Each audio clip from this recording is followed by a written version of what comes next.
A single lightning bolt can contain up to 1 billion volts of electricity. That's amazing. Hey guys, welcome back to the CMTEQ Quiz Portal. Today we're doing quiz on sensors and transducers. These are one of those topics that shows up everywhere in industries and in interviews. I've got about 5 questions lined up. We'll go through them one by one. So to do that, let's find the practical electronics topic. Here we go. And we're going to select sensors and transducers. There we go. Now I'm going to select 5 quizzes. There we go. What is a lock-in amplifier and why is it used in sensor measurement? Well, this one sounds quite fancy, but it's actually a brilliant piece of measurement engineering. Now think about trying to hear a whisper, right, in a loud rock concert.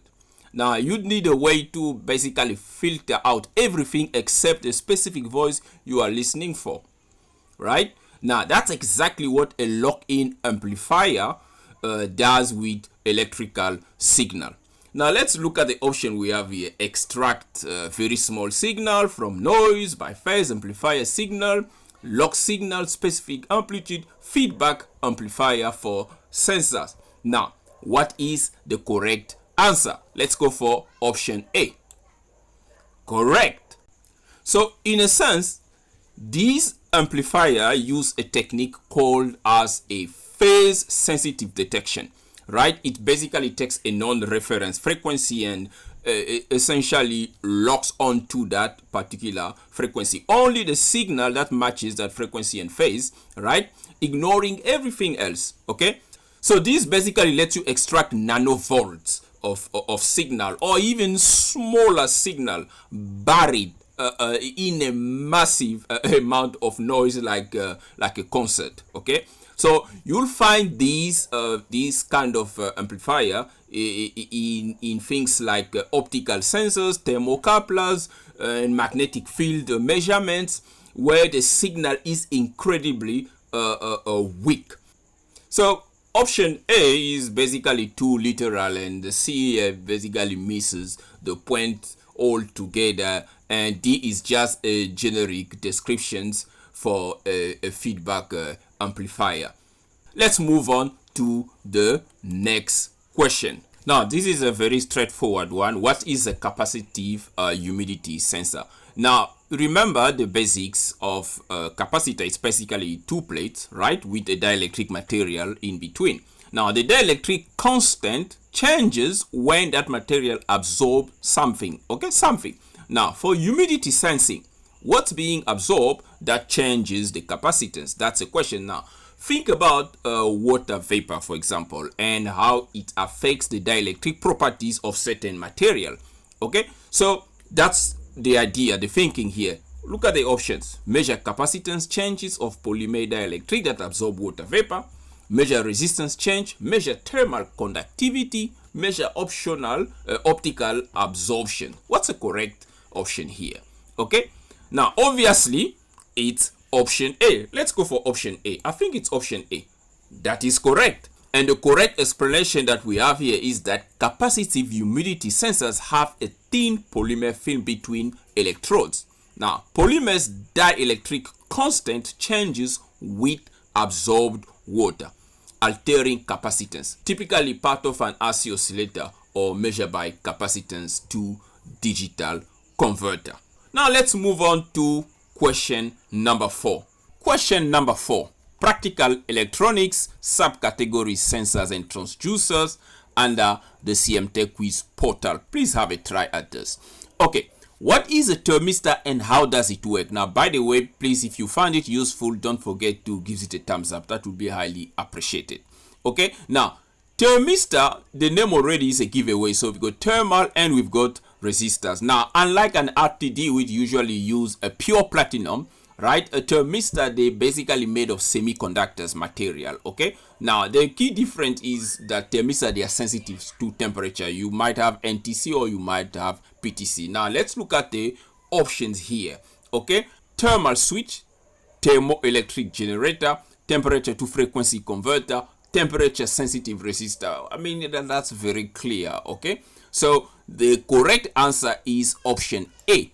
It's a temperature sensitive resistor. Whether it's an NTC or a PTC, right? An NTC, that's negative, PTC, that's positive, okay? So just to help clarify things a bit here, the two main types are obviously the NTC and the PTC transistor that based with negative temperature coefficient and positive temperature coefficients, where basically the resistance will decrease as the temperature rises. So that is for NTC, negative.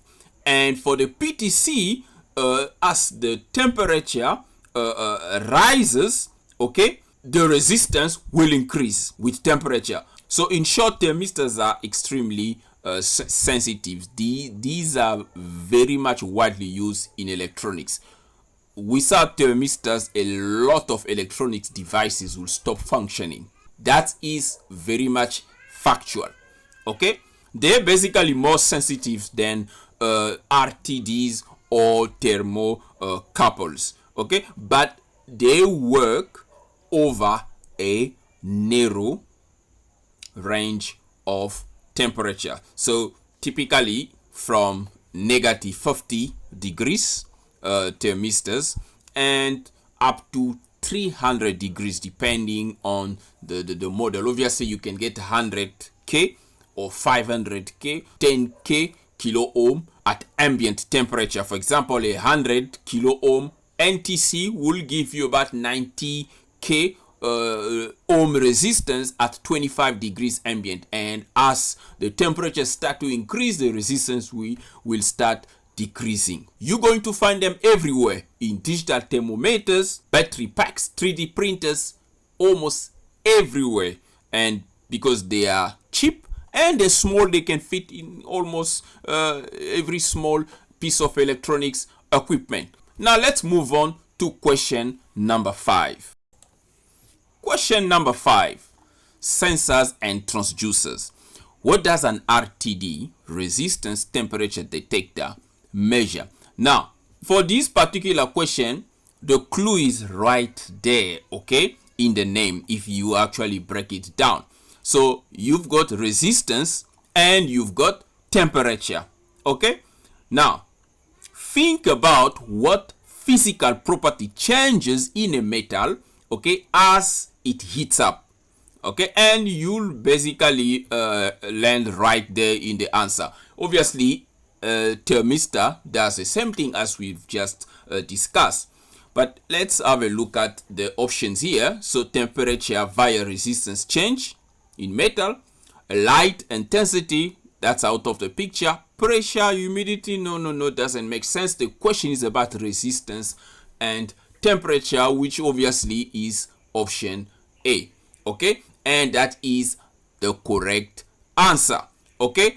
And we already have a quiz complete pop-up here, and we've done fairly good, okay. So we've gotten 4 correct answer out of 5 questions, and we can actually review. We didn't answer the first question, so let's look at what's going on here. So the explanation for the correct answer is that RTD used predictable resistance increase of pure metal like platinum, PT 100, PT 1000 with temperature, so more accurate and stable than thermocouples, but they are slower and more expensive. So let's close these and go. So where are we going? So for those of you who are interested in trying the CMTEQ Quiz Portal, let's just do a very simple walkthrough of the portal here.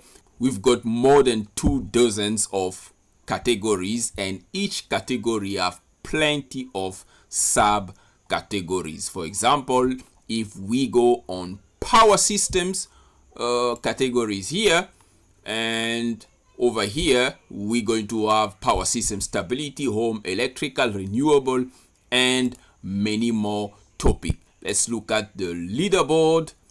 Currently, we've got about 7 people that have registered to use the app. The app is free to use. Okay, obviously there are some limitations. If you want full access, you have to join the channel membership, or you can request the premium access. But this is a great tool for learning, as you will be continuously testing yourself, and we will continue to improve this app to make sure that it is up to date and assist us in our professional journey. So thank you so much for following and watching the tutorial. Stay tuned for the next series of quizzes on the CMTEQ Quiz Portal. Until next time, cheers.